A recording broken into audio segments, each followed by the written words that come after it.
राजधानी दिल्ली में भाजपा की सरकार है और ऐसे में आप सहित अन्य राजनीतिक दल भाजपा को घेर रहे हैं।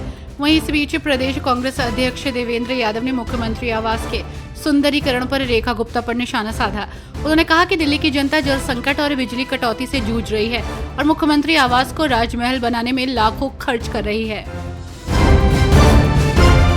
दिल्ली के पर्यावरण मंत्री मनजिंदर सिंह सिरसा ने वायु गुणवत्ता प्रबंधन आयोग को पत्र लिखकर निर्देश संख्या 89 के क्रियान्वयन पर रोक लगाने को कहा है, जिसके तहत दिल्ली में EOL वाहनों को ईंधन देने से मना किया गया है। तो वहीं प्रेस कॉन्फ्रेंस में पर्यावरण मंत्री मनजिंदर सिंह सिरसा ने कहा कि हमने उन्हें बताया है कि जो ऑटोमेटिक नंबर प्लेट रिकॉग्निशन कैमरे लगाए गए हैं वे मजबूत सिस्टम नहीं है और उनमें अभी भी कई चुनौतियां हैं, जिसकी वजह से लोगों को परेशानी हो रही है।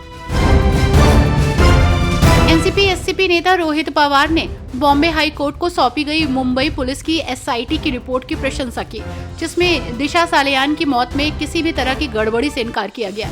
उन्होंने कहा, आदित्य ठाकरे का इस घटना से कोई संबंध नहीं था।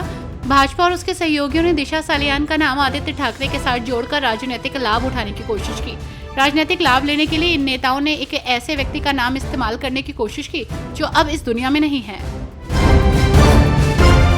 बिहार का सियासी पारा इन दिनों हाई चल रहा है। राजनेता एक दूसरे पर आरोप प्रत्यारोप लगा रहे हैं। तो वहीं इसी बीच भाजपा नेता नितिन नवीन ने इंडिया ब्लॉक पर मौखिक प्रहार करते हुए कहा कि जिन्होंने अपने कार्यकाल के दौरान संविधान का गला घोटा, वो आज उन पर आरोप लगा रहे हैं। उन्होंने कहा कि कांग्रेस और उसके सहयोगी दल चुनाव आयोग पर झूठे आरोप लगा रहे हैं।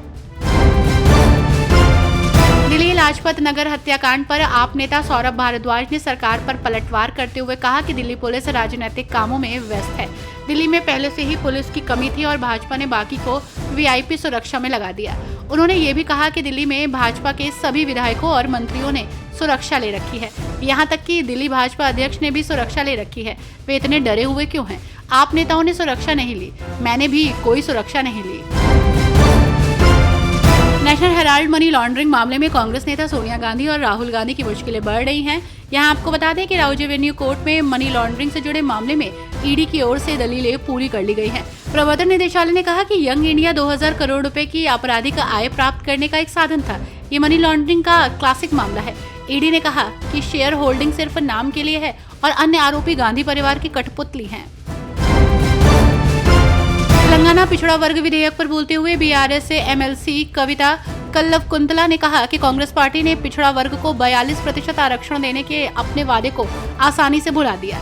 उन्होंने मल्लिकार्जुन खड़गे और सोनिया गांधी से इस मुद्दे को राज्यसभा में उठाने का अनुरोध भी किया।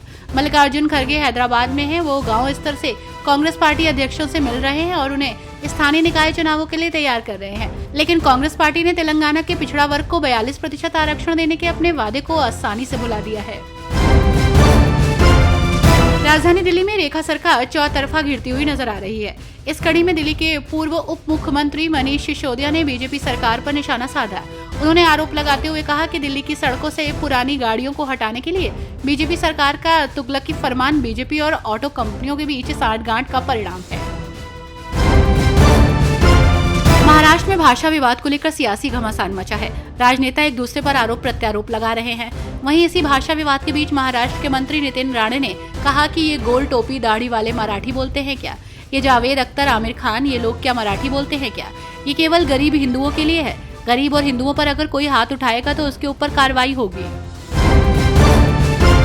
11 जुलाई से शुरू होने वाली कांवड़ यात्रा को लेकर तैयारियां तेज हैं। तो इस कड़ी में हरिद्वार में कांवड़ मेला की तैयारियों को लेकर समीक्षा बैठक की गई। आपको बता दें कि इस बैठक में उत्तराखंड के CM पुष्कर सिंह धामी शामिल हुए।